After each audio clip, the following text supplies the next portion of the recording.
Hi everyone, my name is Ph.D. I'm going to show you how to use NVivo to analyze your open-ended responses. Well, let's say you gave out a survey and you got open-ended responses. How do you analyze your data using NVivo? So as you can see here, I have my 5 participants and also their demographic information, and open-ended responses are here. Is about the causes and solutions of burnout among primary healthcare physicians. I have their demographic information and open-ended responses. So what you have to do is make sure that you clean your data first. I have their participant IDs and I don't have any identifiable information here. So the next step is to close it. You make sure that you close that. And then what you have to do is you open NVivo, right? So NVivo is a qualitative software that you can use to analyze your qualitative data. You open NVivo and click on new project, and then you give the name to the project. So I would say project C. You can give a description. It's not really important, but if in case you want to keep a log of your actions that you take using this software, yes, you can check that. And then you click on next. If you want the system to automatically save your project, you can click on yes here and then click on create. So you close this place. First step that you have to take is to go to import so that you'll be able to import the survey. You click on survey here. It's an Excel spreadsheet. If it's in any survey platform like Quadrix or SurveyMonkey, you can just click on it and upload that information. But I always advise that first, if you can download your survey and clean it up in Excel before you bring it here, that would be awesome. You click on Excel and then you look for the document. So I have it here. And then, so this is the thing that you really have to get, understand before we move on to the next stage. So this one is just giving you a brief information about the kinds of data and how the system is going to arrange that information. So the system is going to create a case for each participant. It's like a file, right? So if you have 5 participants, you're going to have 5 cases or 5 files. And if you open the case, you have participant demographic information and also the themes that you are going to create. So it's a way of the system trying to put participant information in a specific case. And the close-ended responses, like variables related to demographics, the system will create attributes or demographic variables for all the demographic information or all the information that are close-ended, right? So anything that you ask them that they give close-ended responses, then that information will be going here. Concerning the open-ended responses, that's the one that you're going to code, right? So that's the one you get the chance to go through and develop a team to address your research question that you have. So you go to the next one. Here, just showing you similar table that you see on the Excel spreadsheet. If you want to see everything, that you can pull to the side, right? And you click on next. Here, you just want to make sure that the system has indicated or identified the ones that are close-ended questions and open-ended questions. So you can see here that the first 5 questions are close-ended. The following questions are open-ended. So it's indicated that way, right? If let's say the system made a mistake, you can change it, right? So if you make it closed, then you cannot code it, right? So you have to be very careful with the one that you choose. So when you finish, you go to next. So here, its system is asking you whether you want the system to automatically code the open-ended responses for you, right?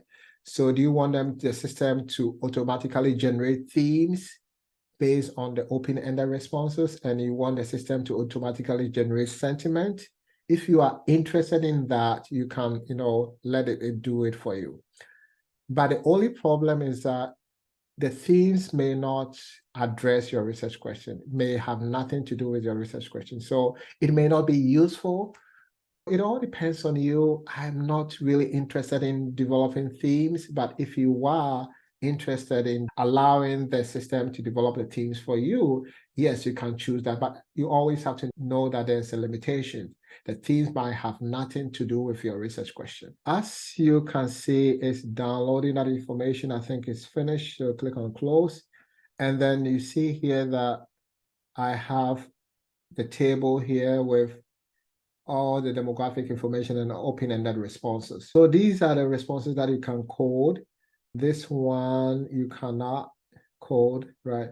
This is the place that you can code. And when you look at codes, the system has created containers for each of the interview questions, right? So for the first interview question, if you double click on it, you see all participant responses, all the 5 participants. The reference means the number of responses. So you can see here that we have first participant, second participant, third participant, fourth, and fifth one. You can double click on the second one. These are the responses. One thing that you can do is that you can do the coding even here, right? You can code your data here. So let's say you want to code participant responses to the first interview question, you can just double click on it and then select the ones that you think is significant that will address your research question that you have. So the good thing is that there are many places that you can choose to code your data. You can code your data from this place, right? You click here, and then this information will come based on the interview questions. You double click on it and start the coding process. Another option is to go to Files and just double click to open the spreadsheet, and then you can start the coding process here. So let me pull this one a little bit so that you can see. You just have to choose the place that you feel comfortable analyzing your data. So if it's this place, you can just select and then right click on it and select the code and start the coding process. I feel comfortable doing it from here because it makes the work very easy for me. By looking at the interview question 1, I double click on that, and then I code all the information here and then go to the next one and do the coding. I think that's the easier way that I will use if I were you. But as I said, there are options for you.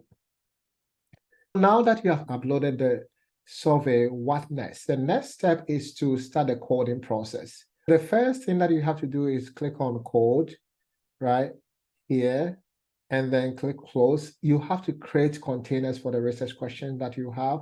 The reason why you have to create containers for the research question is to make sure that you are developing codes that are addressing the research question. So we have 2 research questions.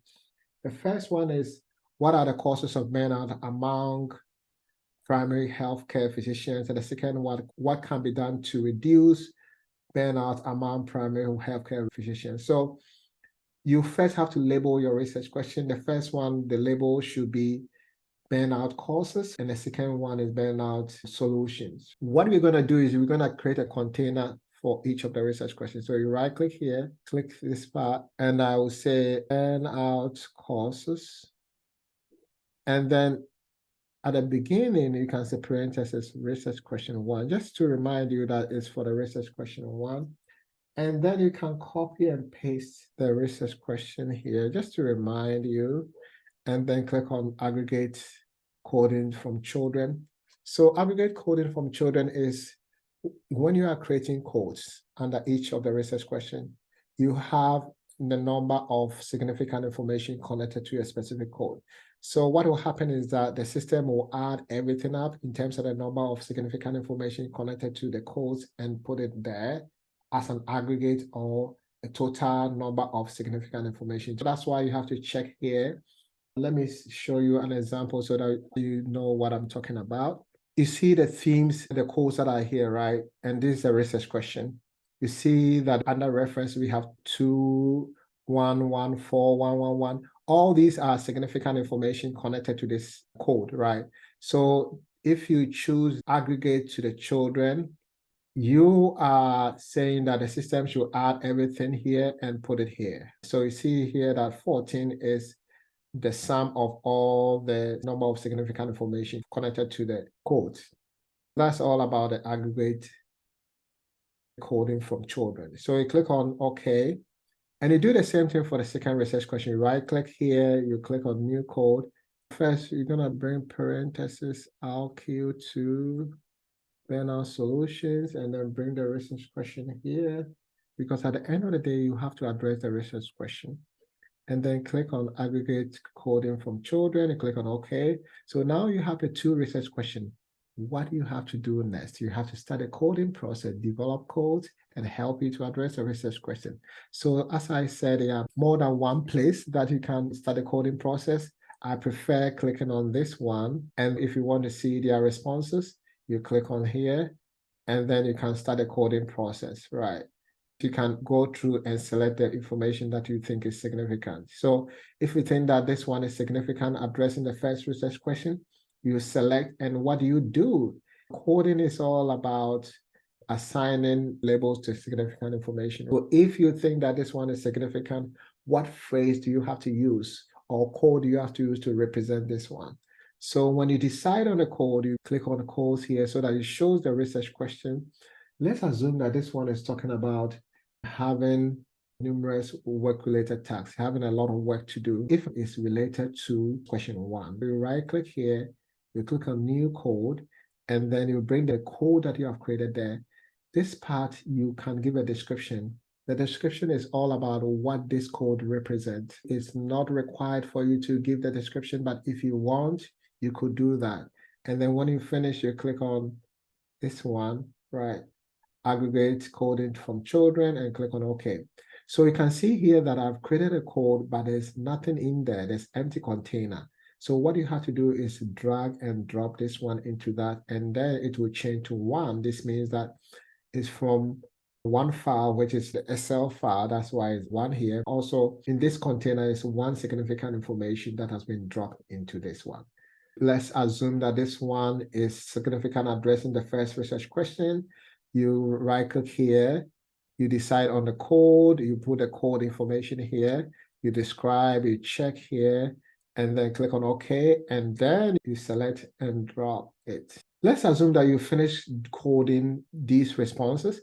You go back here, and then you double-click on the next one to open, and then you click here to show the codes. And if you realize this one is important, addressing maybe the first research question, the same thing, right click, develop code and put it there. If it's addressing the second research question, you right click, you do develop a code and drag and drop it into, right?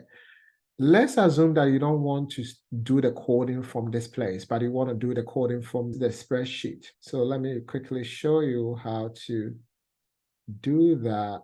You go to files, you double click this one, and it will open the spreadsheet. You move to this side, and this one is for the first participant. You can code it from here to the other side, or you can code the column first, and you go to the next column, and go to the next column. So it all depends on you. You just have to make sure that you review every response and see which one is important to help you to address your research questions. So let's assume, we are making an assumption here. Let's assume that this one is talking about a solution, right? You select that one, and then you click on code to show your research question here. And you right click on the appropriate research question and type the label or the code that is represent the significant information, and click on aggregate and click on OK. There's an empty space, so you select what the information and drag and drop. So that's how you're gonna do, right? You just create a container and drag and drop. So at the end of the day, you have a lot of code. So let me show you my final product or the final outcome. If you click on this one, I have developed all the codes for research question 1 and 2. So you have being a young physician, so you have one file. The reason why you have one here is that I only uploaded one file, which is the spreadsheet. That's why you see one file here. And this one is the number of significant information, the number of important statements that participant provided that is addressing the research question 1 at the same time connected to the code that you have. So the coding process is all about identifying significant information and then generating codes and dropping the significant information into that code. You always have to look at existing code, and then as you are identifying significant information, you look whether you can drop it into the existing code. If you realize that there's no existing code that you can drop the significant information that you have identified into it, you create a new code, right? So at the end of the day, you have a lot of codes. Then you have to think about, okay, now that I have a lot of codes, what is the next step? The next step is to categorize the code to develop themes. In my previous presentation, I've shown how to develop themes using the sorting strategy. So if you can look at my other videos, that'd be great. I give detailed information about how to develop themes. First, you have to export the codes, right? If you want to export, you right-click here, you go to export, you go to export list, and when you export it, you'll be able to get all the codes in Excel spreadsheet. So as you can see, you click on the plus sign, you can see that I have the research question and also the code that was developed. Perfect, they are all here. So the next step is to create a table on Word document, and then table like this, right? Cluster 1, cluster 2, cluster 3. As I said, I don't want to go into detail because I provided a lot of information concerning that in my previous video. But in general information is that you create a table like this, and then you sort all the codes under research question 1. Based on their characteristics, can you combine them? Can you put them into clusters? At the end of the day, you will see something like what I have here, where I've grouped them based on the similarities. I group them and I give them label based on the content here. So based on the information I give this label, all these labels will be called themes, right? Addressing the first research question, you're gonna go through the same process and develop themes to address the second research question. So when you finish developing the themes, what you have to do is go back to NVivo to create containers for the theme that you have developed, right? So the same way that you create code, you right click on this research question and click on new code, and then you bring the theme that I have here. So you're gonna type theme, and then type the theme here, and then you check aggregate coding from children and click on OK. So you do the same thing for the second theme, and then you bring the theme here and click on aggregate. So you do the same thing to get all the themes. After that, you drop the code into their respective theme. So if this code belongs to this one, you drop it there. If this code belongs to this one, you just drag and drop it, right? So that's what you're gonna do. At the end of the day, this is how you're going to see the final result. Let me show you the final one. When you go to codes, you see that I have my themes here. So, and then you click on this plus sign, the codes under each of the respective themes. You see how I brought all the themes here and then drag and drop the codes under their respective themes. So that's how you're gonna do it. And as I said, you can export this one by going to export, and you can export this information. Another thing that may be useful for you is doing a visual representation. So one of the ways is to go to explore, go to word frequencies, and then selected items, and you select the items. So you could select everything here, right? So this means that all the open-ended responses, or if you are interested in a specific open-ended response, then you go to plus sign here, and then you can check what response that you want to run the analysis from, right? So if you want to run analysis for all of them, you can click on all of them, and then click on OK, and click on Run.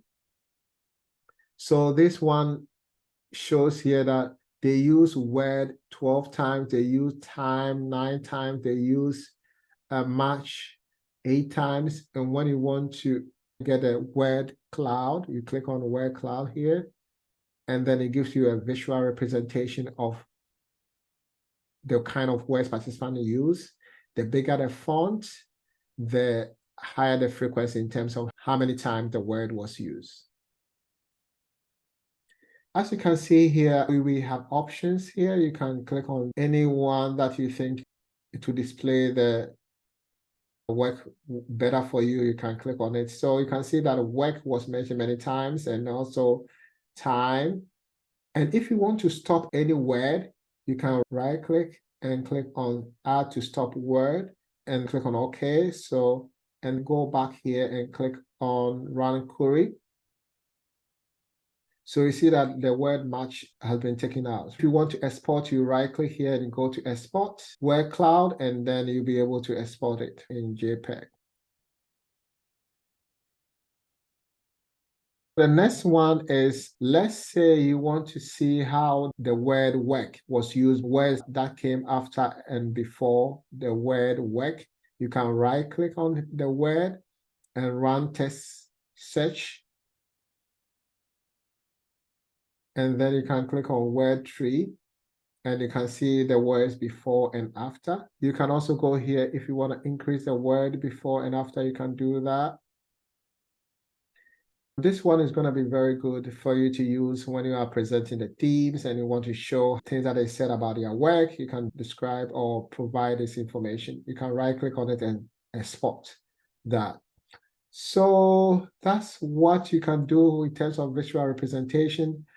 You can also export the framework metrics. You can go here. You can click on this one and then give it a name, maybe project. And then you go to role and you can click on the cases here so that for each of the role will be participants. You are creating a table and then the column will be the themes. So if you want to look into the themes for research question 1, you can check that and click on OK. This one is useful when you are presenting your findings and you want to have a quick reference of the themes and the significant information that are there. This one is very useful. If you want to see the whole table, I right click here and I click on undock so that it will pull that information up here for me. As you can see here, there's no information around here. So you click on this one and click on auto summarize. It will pull out all the significant information that was coded. So you see here that for this theme, this was a significant information pulled from participant 1 response. For this theme, this was pulled from participant 2 response, right? So you can also export it into Excel spreadsheet. And then this one will be useful when you are writing about the theme. You can easily quote participants, select this information, and know that it's from participant 2, select this information, know that it's from participant 4. So that's how you can use this good information. The last one I want to show you, a metrics coding query. You click on that, and then you can click on this plus sign, select items. And in this case, you want to go to the case and you want to show participant and then the themes that they are connected to, right? You click on this plus sign, select, and click on codes. And then this time I will choose the information for the second research question, the themes. Click on OK and click on run. So you see here that there are 2 significant information that is connected to participants P1 and engaging in physical and spiritual activities. There's nothing there here connected to participant P1, but there's one here connected to participant P5, right? And then when you click on this chart, it will give you a visual representation. You can show this one when you're doing your presentation. You can also export, but when you export, you will not be able to move it as I can move it here, right? So if it makes sense, then you can present it. If it doesn't make sense to you, you shouldn't present that information. So you have to make sure that you understand this table. And we can export this one to Excel spreadsheet and then create your own simple graph, or you can click on this one and you have options here that you can choose from. So you just have to choose the one that you think makes sense and you'll be able to present that information. So that's what I have for you. If you have any question, put them in the comment section. I'll be happy to address them for you. So thank you for your time. I hope this one was helpful. If you want similar videos, please subscribe to my channel. Thank you.